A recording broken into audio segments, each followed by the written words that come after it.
안녕하세요. 저는 평범한 소시민이자 한 가정의 가장인 40대 남성입니다. 이곳에 사연을 보내시는 분들이 거진 그렇겠지만 저도 참 그리 순탄한 인생을 살지는 못했습니다. 더구나 그런 얘기를 누군가에게 꺼내볼 생각도 하지 못했습니다. 먹고 살기 바빠서 다른 걱정해볼 겨를도 없었고 그저 지금보다 조금 나은 인생을 바라며 살곤 했었습니다. 그래도 운 좋게 사랑하는 사람을 만나 결혼까지 하고서는 내 가정 꾸리며 행복이라는 것을 바라기도 했습니다. 그런데 저는 어쩐 일인지 남들 다 하는 만큼 평범하게 하고 사는 게 참 어렵더라고요. 누군가 평범하고 보통의 삶을 꾸려가는 게 세상에서 가장 어려운 일이라 말하던데 제가 느끼기에도 그 말이 맞다 싶습니다. 남들보다 못하는 게 왜 그렇게 부끄럽고 속상하던지 저는 늘 힘들고 어려운 제 처지를 숨기기 급급했던 것 같습니다. 어쩌면 그래서 가장 가까운 사람의 마음을 헤아려 주지 못했나 싶기도 하고 뒤늦은 후회를 하게 됐었습니다. 그래도 죽으라는 법은 없는 건지 다행히 저도 다시 가족의 품으로 돌아갈 수 있었네요. 그러기까지 얼마나 힘들고 어려운 일들이 많았는지 여러분은 결코 알지 못하실 겁니다. 그렇게 살아오다 보니 마음을 보이지 못하고 참는 게 능사가 아니다 싶더라고요. 그래서 제가 그런 저의 이야기를 솔직하게 털어놓아 볼까 싶습니다. 어릴 적 저는 부모님의 이혼으로 나이 드신 친할머니 손에 자랐습니다.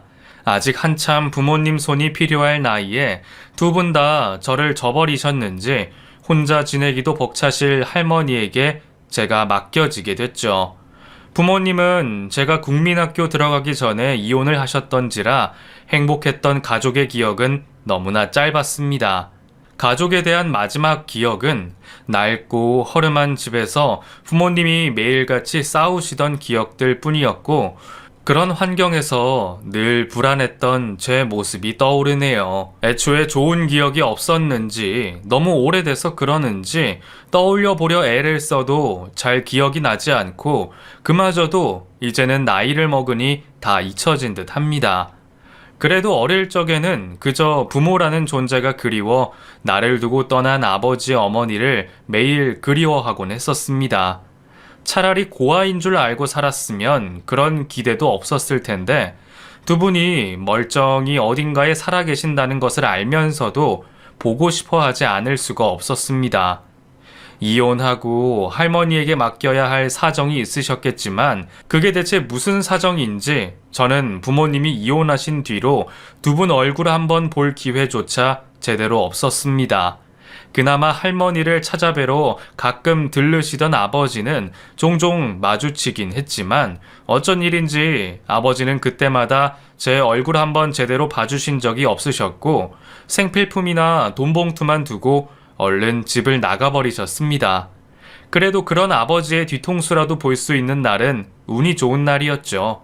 그렇게 가끔을 빼면 아버지는 늘 제가 학교에 가고 없는 시간에만 집에 들리셨기에 저는 아버지가 다녀가셨다는 것을 할머니의 얼굴 표정을 보고서야 알 수 있었습니다. 아버지가 집에 들렀다 가신 날에는 하루 종일 할머니 얼굴이 어두웠기 때문이죠. 그리고 학교에서 돌아온 저를 보시며 아이고 짠한 것, 아이고 불쌍한 것 하며 안타까운 소리들을 하고는 하셨습니다. 그 짠한 것, 불쌍한 것이 나였을지 아버지였을지 모르겠지만 사실 저희 아버지도 그리 편한 삶을 살지는 못하셨을 겁니다. 넉넉하진 않았지만 가정을 꾸려 한 자리 잡고 열심히 살아가시던 아버지는 이혼하고 가정이 해체된 뒤로는 편지 보낼 거주지 하나 없이 여기저기 돌아다니며 떠돌이 생활을 하셨습니다. 일 때문이라며 트럭 하나 끌고 전국을 돌아다니시던 아버지는 늘 바쁘셨고 아마 그래서 저를 봐주실 틈이 없으셨는지도 모르겠습니다. 어릴 때는 아버지가 무섭고 어른들의 복잡한 사정이 어려워 차마 왜 그러냐 묻지도 못했네요.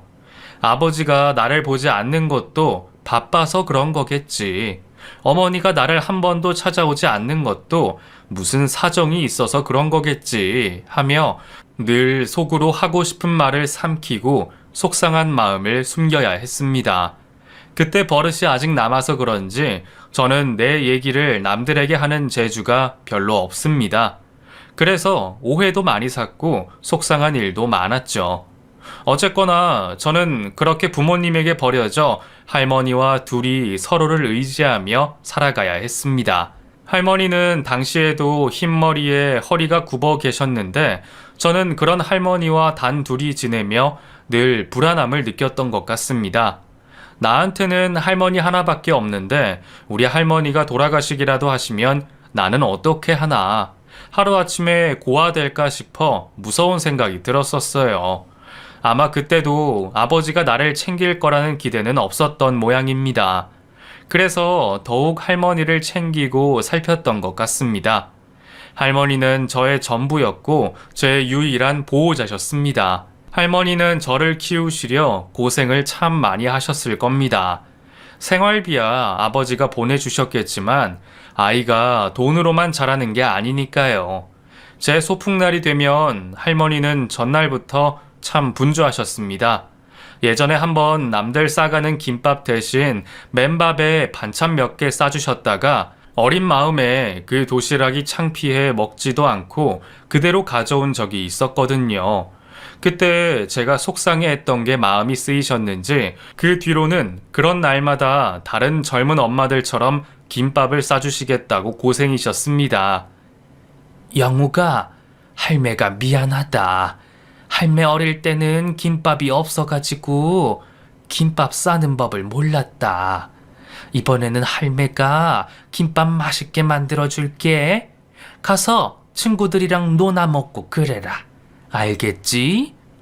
저를 위해 드셔보신 적도 없으시다는 김밥을 준비하셨을 할머니를 생각하면 저는 지금도 눈물이 날 것 같습니다.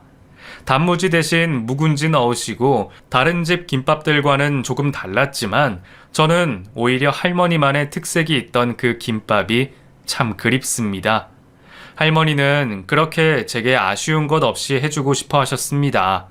하루아침에 떠맡게 된 손자가 귀찮고 벅차실 법도 하신데 할머니는 한 푼이라도 더 벌어 제 용돈을 챙겨주시며 저를 잘 길러주셨습니다.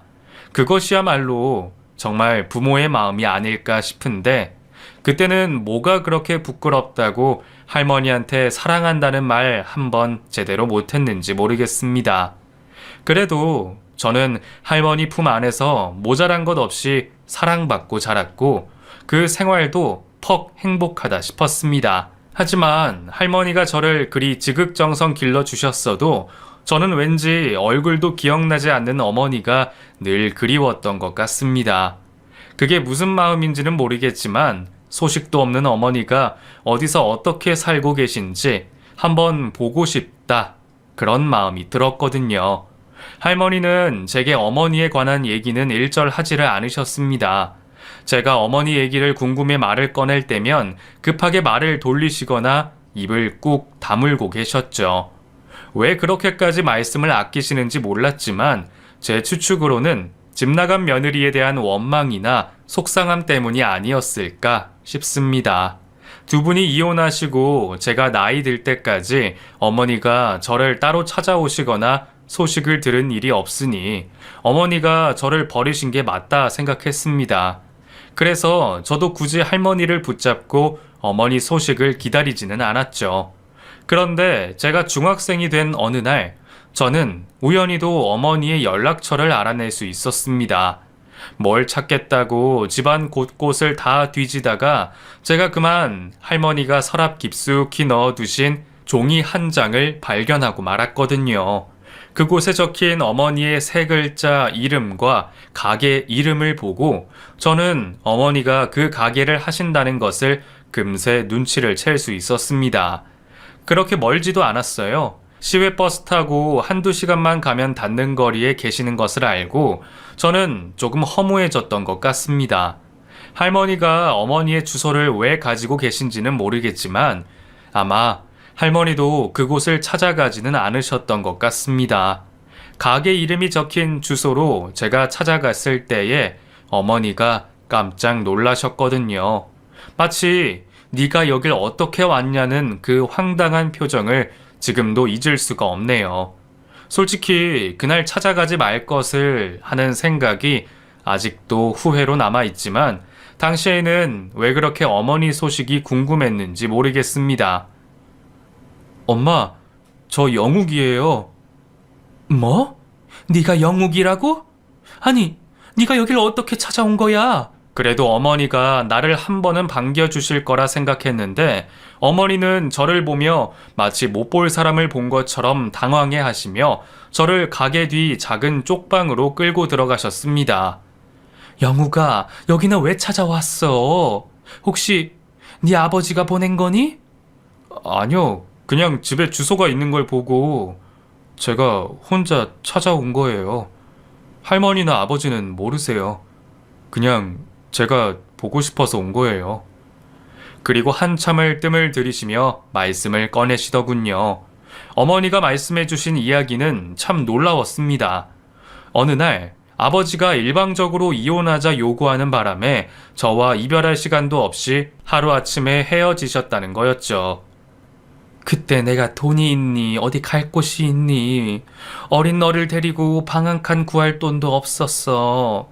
네 아버지가 나를 쫓아내듯이 내보내는 바람에 돈 한 푼 없이 나와서 여태 고생하면서 살았단다. 여자 혼자 세상 사는 게 어디 쉽니? 나도 어디 기댈 곳이라도 있어야지. 그래서 몇 년 전에 재혼하고 지금은 네 동생들도 있고 그래서 지금은 내가 너를 데려올 수가 없어. 엄마 말 무슨 뜻인지 이해하지?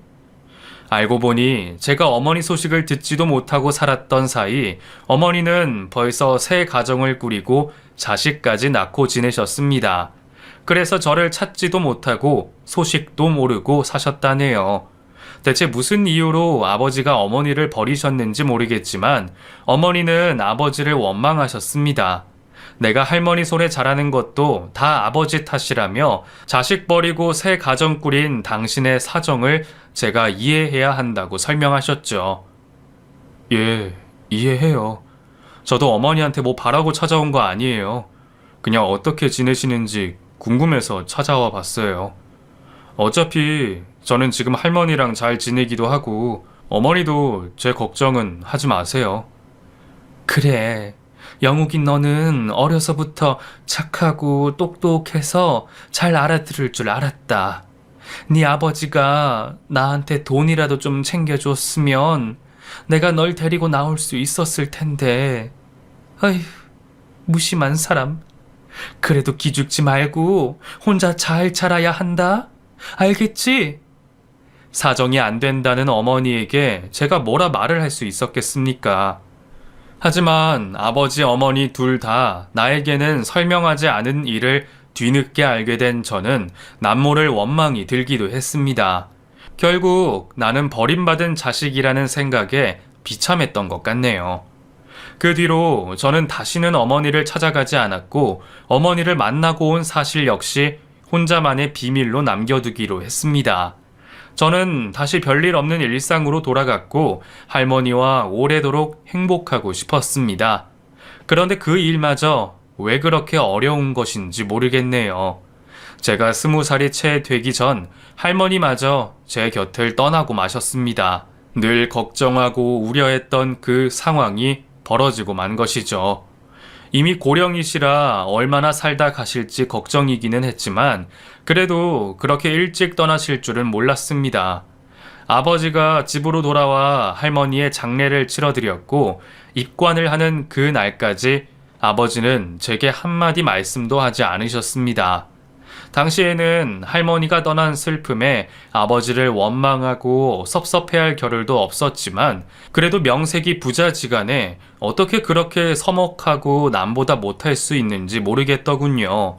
다른 사람들은 다 나를 위로하고 불쌍히 여기는데 우리 아버지만 저를 대면대면하며 안부 한번 묻지를 않으셨습니다. 그렇게 비정한 아버지는 할머니를 보내드린 뒤 집을 정리하며 제게 말씀하셨습니다. 너도 이제 곧 성인이지? 학교 졸업하는 것도 몇 달 안 남았잖냐? 알다시피 내가 너 걷어먹일 형편도 안 되고 이제 할머니도 없는데 앞으로 너도 너 알아서 살아야 되지 않겠냐? 어린 나이 아니니까 너도 이제 네 갈 길 가라. 아무리 자식에게 애정이 없었다고는 하나 어떻게 성인도 되지 않은 아들을 나가라 할 수 있는지 아버지의 그 속을 이해하지 못할 것 같았습니다. 성인이 될 날이 코앞이기도 했고 내가 떠돌아다니는 아버지 쫓아다닐 수 없는 사정이라는 것도 알고 있었지만 그래도 저는 내심 할머니가 떠나면 아버지가 나를 챙기시지 않을까, 돌봐주시지 않을까 하는 기대를 했던 것 같습니다. 사실 이전에도 알고 있었어요.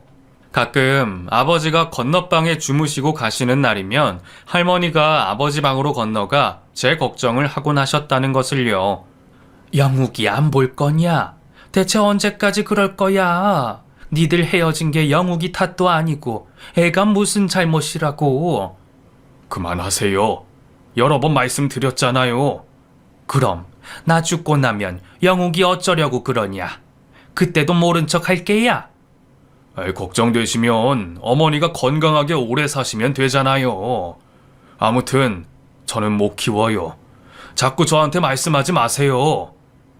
늘 제가 걱정이셨던 할머니는 제가 담을 쌓고 지내는 아버지를 보며 한탄하듯 그런 말씀을 하곤 하셨지만 그때마다 아버지는 저를 남의 자식 보듯 하시며 저를 모른 채 하셨습니다.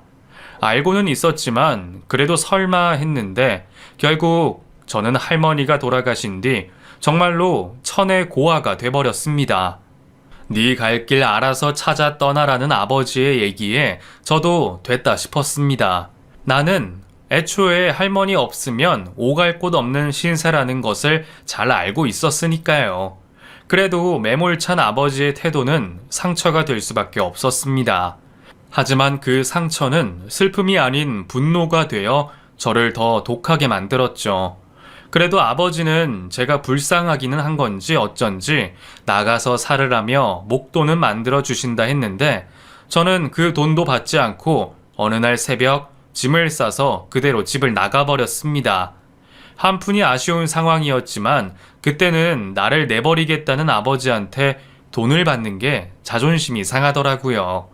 그리고 앞으로 안 보고 살 사람인데 내가 빚을 지어서 어쩌자는 건가 싶고 남보다 못한 사이에 무슨 돈을 받냐 싶었습니다. 그래서 제가 입던 옷가지 몇 개와 할머니가 챙겨주셨던 제 돌반지 몇 개 들고 나와 그 길로 거리를 헤매게 됐습니다. 며칠은 친구들 집에 신세도 져보고 그마저도 눈치가 보이는 바람에 찜질방이나 여관방을 찾아 들어가기도 했습니다. 그래도 학교는 졸업해야 되니 그 동네는 떠나지 못하고 학교는 잘 다녔는데 아버지가 집 나간 제 소식이 궁금해 학교라도 찾아올까 싶었지만 한번 연락도 없더라고요. 일찍이 나 버리고 새 살림 차린 어머니나 나이 먹었다고 알아서 살으라는 아버지나 둘 다 원망스럽기 그지 없었습니다. 이럴 거면 나를 뭐하러 낳아서 이 고생을 시키는지 정말 부모라는 존재가 지긋지긋 하더라고요. 그렇게 할머니를 잃은 슬픔과 부모를 향한 분노에 사로잡힌 저는 그 뒤로 그 누구에게 마음 한켠 내어주지 못한 채 혼자 독고다이로 살아가게 됐습니다. 학교 졸업장을 딴 뒤에 저는 닥치는 대로 일을 구해 이것저것 일을 시작했습니다. 중국집 배달원부터 신문 우유도 돌리고 마트에서 짐 나르기 일도 했었습니다. 별다른 재주도 없고 학벌도 없던 탓에 더 나은 일을 고르고 자시고 할 겨를도 없었죠. 그냥 내일 일하러 나오라 하면 감사하게 나가는 거고 그마저도 이제 일손 필요 없으니 나가라 그러면 군말 없이 관둬야 했습니다. 그때는 일이 힘든 것보다도 한 군데 정착하지도 못하고 이 일 저 일 하고 떠돌아다니는 것이 참 곤욕스럽더라고요. 이 동네에 정 붙일만 하다 싶으면 이사를 가야 했고 일을 옮겨야 했으니 사람 정을 느낄 새가 없었습니다. 여기저기 떠돌아다니며 생각이 들었던 것은 다름 아닌 아버지 생각이었습니다. 이상하게 왜 힘들 때 그렇게 미운 아버지 생각이 났는지 모르겠지만 아버지도 여기저기 떠돌아다니면서 많이 외로웠을까 하는 생각이 들더군요. 그러면서 어쩌면 아버지도 사람이 싫어서 그런 삶을 살았을까 싶기도 하고, 저도 나이 먹으면서 아버지에 대한 궁금증이 점점 커졌던 것 같네요. 나이 들어가며 세상을 알아가다 보니 사람은 어쩔 수 없는 상황과 현실이라는 게 있구나 하는 걸 알게 되었던 것이죠. 그렇다고 나라면 자식을 버릴 것 같지는 않지만 아버지와 제대로 된 대화를 나눈 적도 없으니 아버지가 무슨 생각으로 그러셨는지, 어떻게 살아오신 건지 전혀 알 길이 없었습니다. 그래도 시간이 흐른 덕인지 부모에 대한 원망은 점차 줄어들었고, 먹고 살만해지기 시작한 저는 점점 다른 욕심도 생겨났습니다. 옛날에는 가족이라는 말 자체가 싫었고, 다시는 버림받거나 헤어지기 싫은 마음에 내 가정을 꾸릴 생각은 하지도 못했었는데, 나이 먹다 보니 나도 내가 사랑하는 사람 만나고 내 자식, 내 가족 꾸리고 싶은 욕심이 자꾸만 생겨나더라고요. 돈 벌어서 나 혼자 먹고 살면 무슨 의미가 있나 싶고, 나도 남들처럼 자식들 때문에 스트레스 받고 마누라 잔소리 듣는 그런 평범한 인생을 갖고 싶어졌습니다. 하지만 가진 것도 없고 잘난 것도 없는 제 주제에 무슨 연애를 하겠어요. 가만히 있는다고 누가 다가와 줄 사람도 없었고, 욕심에 비해 내가 먼저 다가갈 만큼 용기도 없는 사람이었습니다. 그러다 보니 이래저래 결국 나이만 먹게 됐네요. 그러던 중에 제 아내를 만났어요. 일밖에 모르고 살아온 인생에 어디서 그런 여자를 만났겠습니까? 우연히 내 가게로 일자리를 얻겠다고 찾아온 그녀를 보고 저는 첫눈에 반한 것 같았습니다. 사정이 어려운지 그런 일 한번 해본 적 없지만 열심히 하겠다며 사정하는 그 사람을 저도 모른 척 할 수는 없었습니다.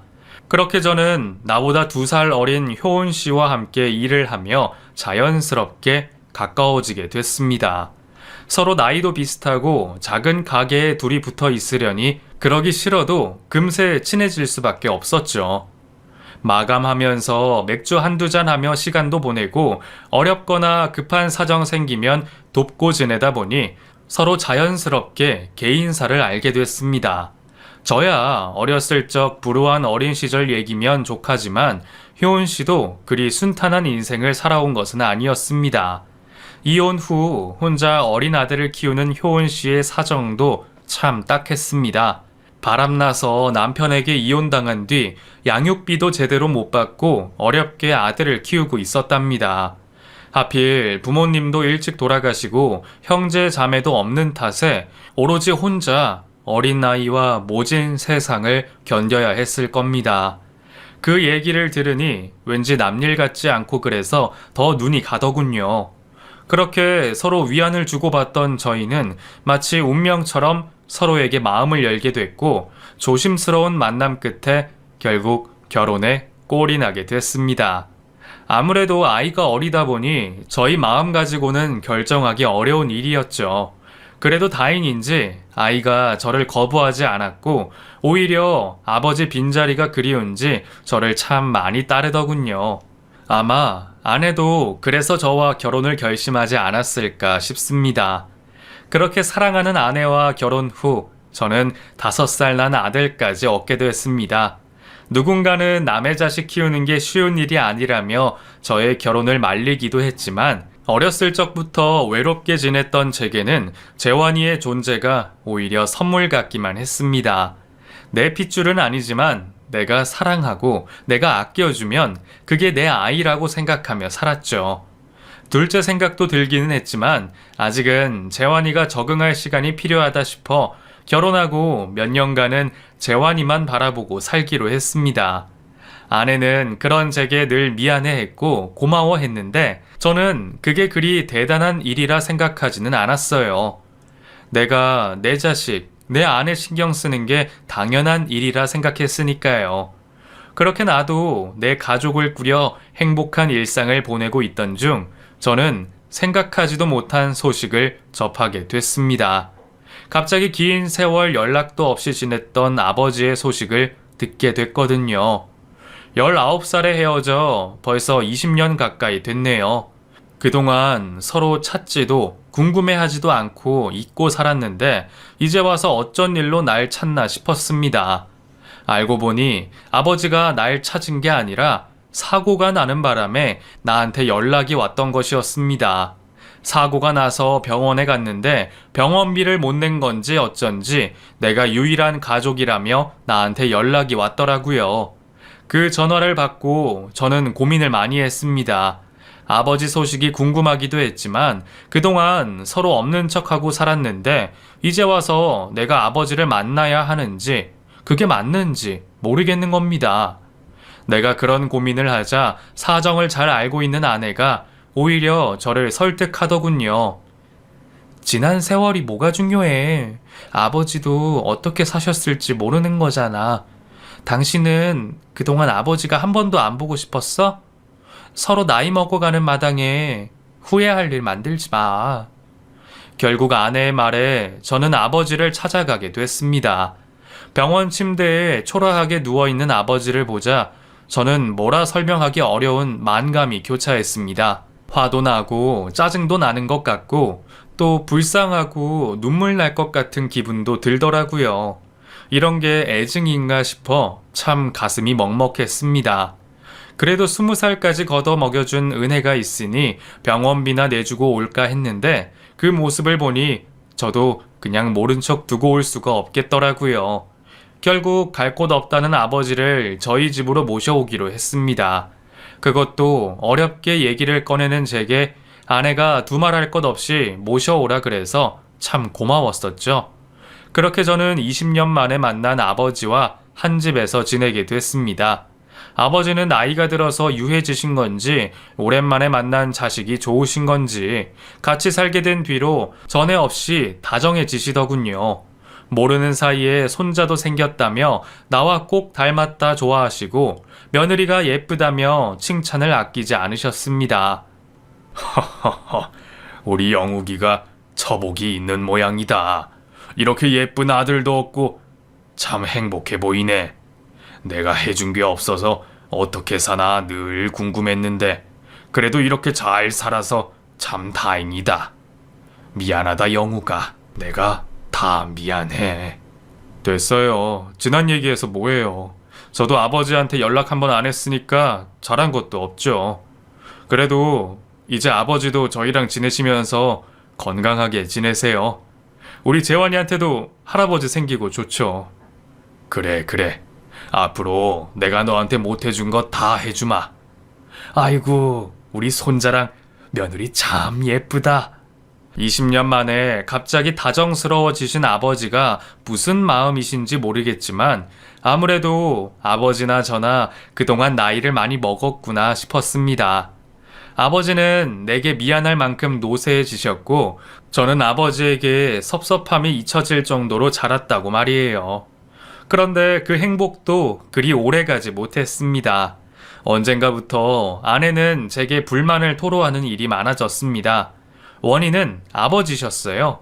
처음에는 며느리 예쁘다며 잘해주시던 아버지가 언젠가부터 자꾸만 아내를 괴롭히기 시작하셨답니다. 반찬이 이게 뭐냐? 너는 남편은 밖에 돈 벌러 내보내놓고 살림을 이렇게밖에 못하냐?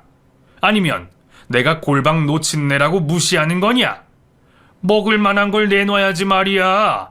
이거 누구 먹으라고 이따위로밖에 못하냐?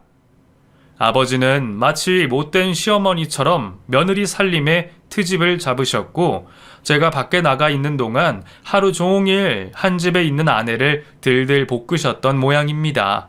처음에는 아내도 어렵게 상봉한 부자지간에 분란이 생길까 싶어 말도 못하고 참았던 모양입니다. 그러다 겨우 용기 내어 꺼냈을 그 말을 저는 별수롭지 않게 흘렸죠. 아버님이 내가 못마땅하신가 봐. 집에서 놀고 먹냐면서 자꾸 타박을 하시네. 요즘에는 채환이한테도 이유 없이 화내시고 심지어 거실에 앉아있지도 못하게 하셔. 왜 그러시냐 물어도 이유는 말 안 하시니까 정말 미치겠어. 아버지한테 뭐 잘못한 건 없어? 원래는 당신한테 잘해주셨잖아. 재환이도 얼마나 이뻐하셨는데. 갑자기 그러는 건 뭔가 있는 거 아니야? 글쎄, 그걸 말씀을 안 하신다니까. 당신이 한번 여쭤보는 건 어때? 내가? 내가 말한다고 뭐가 달라지나? 그래, 뭐, 시간 날 때 한번 여쭤볼게. 당신도 그냥 너무 신경 쓰지 마. 하지만 저는 당시 가게가 어렵다는 이유로 아내의 말을 외면했습니다. 변명 같지만 그때는 혼자 어렵게 가게 운영하며 너무 힘들고 지치기도 했고 또 아버지를 모시며 입이 하나 더 늘었다는 책임감에 일 말고 가족에게 신경 쓸 겨를이 없었습니다. 아내가 무엇보다 가정적인 남자를 원하는 걸 알면서도 저는 그저 가장은 돈 벌어다 주고 열심히 일하는 게 최고라며 일만 중요하게 생각했습니다. 그렇게 아내는 늘 말뿐인 제게 언젠가부터 말을 꺼내지 않기 시작했고 저는 그게 문제가 해결된 줄로만 생각하고 지냈습니다. 아내가 이혼을 통보하기 전까지는 말이죠. 우리 이혼해. 여보, 그게 무슨 말이야? 이혼이라니. 내가 당신 말 안 들어줘서 그래? 내가 미안해. 근데 나도 일 때문에 바빴잖아. 요즘 가게 문을 닫니 마니 하는 상황인데 나라고 여력이 있었겠어? 나 또다시 상처받고 싶지 않아. 이럴 거면 차라리 시작하지 말 걸 그랬어. 당신이 우리는 뒷전에 일만 쫓는 것도 너무 힘들고 아버님이 괴롭히시는 것도 너무 고통스러워. 아직 재환이 어리고 더 상처받기 전에 이쯤에서 끝내는 게 좋을 것 같아. 위자료나 재산 분할 안 바래. 그냥 조용히 이혼만 해주면 좋겠어. 제가 방치하는 사이 아내는 혼자 마음 정리를 끝낸 건지 아내는 자기를 떠나보내줄 것만 바라며 제게 합의 이혼을 요구했습니다. 너무 괴롭다며 더 이상 고통받기 싫다는 아내의 말에 저는 아내를 떠나보낼 수밖에 없었습니다. 합의 이혼은 너무나 쉽더군요. 한 달 만에 호적 정리가 끝나고 저는 다시 혼자가 됐습니다. 그런데 저는 이혼 정리가 끝난 그날 아버지에게서 충격적인 이야기를 듣게 됐습니다. 그래, 이혼 잘했다. 그러게 네가 뭐가 모자라서 남의 자식 키워주면서 그 고생을 하며 지내겠냐? 지금이라도 새 장가 들어서 다시 시작하면 된다. 그게 무슨 말씀이세요? 남의 자식이라뇨? 아버지 그거 어떻게 하셨어요? 너는 그럼 내가 그걸 평생 모를 줄 알았어? 으이그 미련한 놈아. 그런 애가 뭐 좋다고 뻐꾸기 애비 노릇을 하냐? 그런 여자는 안 봐도 문제가 많아. 더 같이 살았으면 언제 너를 배신하고 떠날지 모르는 거라는 얘기다. 저나 아내나 재환이가 제 애가 아니라는 말을 한 번도 한 적 없었는데 아버지는 대체 언제부터 알고 계셨던 건지 제게 그런 말씀을 하시더군요. 그제서야 저는 머리를 한 대 맞은 기분이었습니다. 손자 며느리 예뻐하시던 분이 갑자기 손자 며느리 괴롭히신 게 다 그 이유 때문이었구나. 그제서야 알게 됐습니다. 그럼 그동안 재환이랑 집사람 괴롭히신 거 일부러 그러신 거예요? 저랑 떼놓으시려고? 아버지가 뭔데요? 내가 선택한 사람이고 재환이 내 아들인데 그동안 나한테 그렇게 모질게 굴었으면 됐지. 아버지가 뭔데 내 가족한테 그런 짓을 하신 거예요? 다 아버지 때문이에요. 대체 나한테 왜 이러는 거예요? 이놈아, 그게 다 널 위해서야. 그럼 남의 자식 품고 행복하기를 바라냐? 뒤늦게 모든 것을 알게 된 저는 아버지에게 믿을 수 없는 배신감을 느꼈습니다. 아버지라는 사람이 어떻게 그럴 수가 있는지, 내 핏줄이던 아니던 대체 무슨 상관인지 이해가 되지 않더군요. 결국 내 이혼이 모두 아버지 탓이라 생각한 저는 그 길로 아버지와 절연을 선언했습니다. 나 이제 당신이랑 못 살겠으니까 내 집에서 당장 나가세요. 애초에 집사람 아니었으면 찾아가지도 않았고 모시지도 않았을 건데 정말 후회스럽네요. 이제 제발 나 좀 그만 괴롭히고 다시는 찾아오지 마세요. 아셨어요? 저는 아버지라는 사람에게 온갖 모진 말을 다 내뱉고 오갈 곳 없다는 노인을 내쫓아 버렸습니다. 폐륜이라 해도 할 말이 없지만 나한테 그렇게까지 하는 아버지라는 사람이 도무지 이해되지 않았습니다. 그렇게 저는 다시 철저히 외톨이가 됐습니다. 사람 마음이 참 간사한 것이 처음부터 혼자다 싶었을 때는 외로운 줄도 모르겠더니 식구들이 있다가 없으니까 미칠 것 같더라고요. 아내와 아들도 너무 보고 싶었고 식구들과 같이 지내던 그 집이 너무나 크게 느껴졌습니다. 안 그래도 하루하루 버티던 가게도 더 이상 열심히 하고 싶은 생각이 들지 않더라고요. 어차피 돈 벌어서 가져다 줄 가족도 없고 나야 뭐 라면만 먹고 살아도 만족하던 사람이었으니 돈은 벌어서 뭐하나 싶었습니다.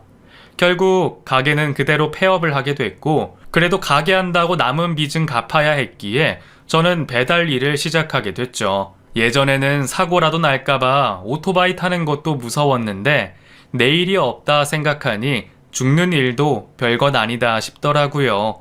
그래서 그냥 열심히 일만 하고 살았습니다. 돈을 벌어야겠다는 생각이 아니라 그냥 그거라도 하면서 바쁘게 지내야 고통을 덜 느낄 것 같았으니까요. 그렇게 얼마나 정신없이 살았는지 저는 누구 집인지도 모르고 전처가 살던 집으로 배달을 가게 됐습니다. 사장님이 나를 콕 찍어 지정 배달을 시키길래 무슨 이유라도 있나 했더니 알고 보니 전처가 내가 배달 일을 하는 것을 알고 나를 부르려고 그랬던 모양이었습니다. 저는 좀 멀어도 돈을 더 쳐준다니 갔던 건데 거기서 전처가 나올 줄은 꿈에도 몰랐죠.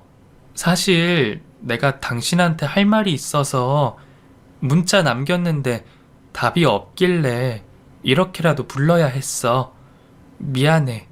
나는 그냥 당신한테 미안해서 뭐라 해야 할지도 몰라서 답을 못했지. 나야말로 답장 안 해서 미안해. 여기까지 온 김에 나랑 얘기 좀 해. 잠깐만 집에 들어와 줄래? 아내에게 상처 줬다는 죄책감에 답장할 용기도 없었던 저는 이런 식으로 어렵게 나를 부른 아내의 그 노력을 무시할 수가 없었습니다. 만나서 뭐라 할 말도 없는 입장이었지만 그래도 그 사람이 나한테 할 말이 있다니 거절할 수가 없었죠. 결국 저는 용기를 내어 전처가 있는 집으로 들어갔습니다. 재환이를 보면 뭐라 해야 하나, 전처에게는 뭐라 미안하다 해야 할까, 머릿속이 복잡한 와중에 저는 그곳에서 전혀 예상하지 못했던 인물을 마주하고야 말았습니다. 전처의 집 거실에는 내가 쫓아버린 아버지가 앉아 계셨어요. 전처는 당황해서 뒤돌아 나가려는 저를 붙잡았습니다. 여보, 화내지 말고 일단 얘기 좀 들어봐. 나는 저 사람한테 들을 말 없어. 당신 할 얘기 없으면 그냥 가볼게. 영우가, 내 말 좀 들어다오. 미안하다. 그동안 내가 너한테 말도 못하고 너한테 상처만 주고 내가 아비로서 그러면 안 되는 건데 나도 용기가 없었다. 사실 영욱이 너는 내 친아들이 아니야. 어쩌면 그래서 내가 네 사정을 자꾸 나한테 이입해서 생각했던 모양이다. 처음 듣는 그 얘기에 저는 큰 충격을 받을 수밖에 없었습니다. 아버지가 내 친아버지가 아니라면 그럼 나는 누구란 말인지 당황스럽더군요. 아버지는 그날 긴 얘기를 전해주셨습니다. 아버지가 이유 없이 이혼을 요구했고 돈 한 푼 안 줬다는 것은 반은 맞고 반은 틀린 얘기였습니다. 어머니가 결혼 생활 중 외도를 하셨고 아버지는 너무 늦게야 제가 친자식이 아닌 줄 알게 되셨습니다. 이혼하자는 아버지 말에 어머니는 저를 두고 집을 나가버리셨죠. 자기 자식도 아닌데 버리지도 거두지도 못한 아버지의 심정이 어떤 것이었을지 저는 상상도 할 수 없었습니다. 결국 아버지는 나를 보면 떠오르는 고통에 집을 떠나 생활비만 가져다 주시며 할머니에게 저를 맡기셨습니다. 저는 그제서야 아버지가 그동안 나한테 무정한 이유를 알 수 있었습니다. 그것도 모르고 평생을 아버지를 미워하고 원망했던 제가 너무나 한심했습니다. 그런데 아버지는 재환이가 제 아이가 아닌 것을 알게 되시고 큰 충격과 함께 제가 아버지 당신처럼 느껴지셨답니다. 그리고 아내에게 제 친모를 투영하셨겠죠. 남의 자식 걷어봤자 자기 꼴 나는 거라며 제가 걱정되셔서 일부러 더 그러신 모양입니다. 그 얘기를 듣고 나니 저도 아버지가 나를 위해서 그랬다는 생각에 좀 이해가 되기도 했습니다. 그래도 결국 이혼까지 하게 만든 아버지를 쉽게 용서할 수는 없었죠. 그런데 속이 좁은 것은 저 하나였던 모양이에요. 이미 아버지에게서 모든 얘기를 듣고 사과를 받은 아내는 제게 아버지를 이해해보라 하더군요. 당신도 재환이 키워봐서 알잖아. 아버님한테 재환이나 나보다 당신이 중요한 게 당연한 거 아니겠어? 그게 설령 잘못된 방법이라도 아버님은 다 당신을 위해서 그러신 거야. 그동안 당신을 외면하시면서도 잊지 못하신 거 보면 아버님이 당신을 어떻게 생각하는지 알 거 아니야. 오죽하면 연락 안 되는 당신 때문에 나를 찾아오셨겠어. 나는 당신이 아버님을 이해해야 한다고 생각해. 그 말을 들으니 아버지가 나를 자식으로 생각하셔서 그렇게까지 하셨구나. 그래도 후회하고 계시구나 하는 생각에 갑자기 눈물이 쏟아져 나왔습니다. 결국 그날 저희는 모두 둘러앉아 후회의 눈물을 쏟았고 그동안 서로에게 못했던 이야기들을 하며 지난 세월들을 속죄했습니다. 사실 저도 알고 있었어요. 제가 이혼당한 게 아버지 때문만이 아니라는 걸 말이에요. 아마 아내는 돈 번다며 가정에 소홀한 제게 많이 속상했을 겁니다. 어렵게 시작한 두 번째 인생인데 그런 식으로 또 상처를 받기가 싫었겠죠. 자기 딴에는 참고 참다 말했는데 무시를 당하니 희망이 없다 생각했을 겁니다. 그걸 저도 뒤늦게 깨달았지만 잘못이 크다 생각해 아내를 직접 찾아갈 용기가 없었어요. 그래서 그냥 나를 벌주는 생각으로 혼자 살아가기로 했죠. 하지만 아버지 덕분에 아내를 다시 만나고 저는 아내를 다시 놓치기 싫어졌습니다. 그리고 몇십 년 만에 알게 된 진실에 아버지에게도 마음을 열 수 있었고요. 그 뒤로 저희는 다시 합치게 됐습니다. 이혼 취소라는 게 있는 걸 보니 우리처럼 재결합하는 사람들이 있는 모양이에요. 결국 저희는 다시 부부가 됐고 저는 아버지를 모두 용서하고 그동안 저를 자식처럼 거둬주신 은혜를 갚기로 했습니다.